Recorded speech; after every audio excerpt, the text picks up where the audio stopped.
नहीं जी, ये कहानी है पोठहार में लगे हुए इस बेर के दरख्त की। इस बेर के दरख्त को यहाँ पे जो हमारे देखभाल करते हैं, इनसे मेरी काफ़ी तफसीलन बात हुई है। इसको कभी कोई खाद नहीं डालते हम लोग कभी भी इसकी खिदमत को ख़ास नहीं करते, लेकिन इसके बावजूद ये फल जो है इस पर लदा पड़ा है। और मेरा ज़ाती ख्याल है कि अगर इसकी थोड़ी देखभाल करें तो ये आराम से 4-5 मन जो है ना ये बेर निकलता है इसके ऊपर। अब आप ख़ुद जान लें कि जी अभी आप बाज़ार, ये ऑर्गेनिक वाला बेर है, ये देखें।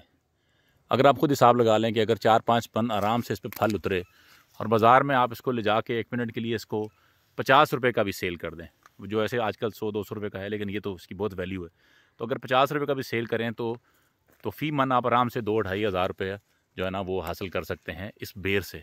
अब मेरी कहानी ये है कि मैं सिर्फ एक पॉइंट प्रूव करना चाह रहा हूँ कि इसकी उम्र, इस दरख्त की उम्र है 10 साल और इसकी कोई देखभाल नहीं की है, इसके बावजूद इतना सा फल दे रहा है। अब इसको कंपेयर कर लें किसी भी दरख्त के साथ और फिर मुझे बताएं कि बेर से ज़्यादा फ़ायदा हो रहा है या कोई और फल जिसका मैं नाम नहीं ले रहा।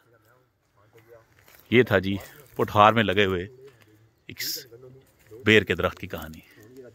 इस पर कोई ख़र्चा धेला नहीं हुआ, कोई ड्रिप इरिगेशन का हमने नहीं दिया इसको, कोई इस पर सब्सिडी नहीं दी, और बाकी आप खुद समझदार हैं।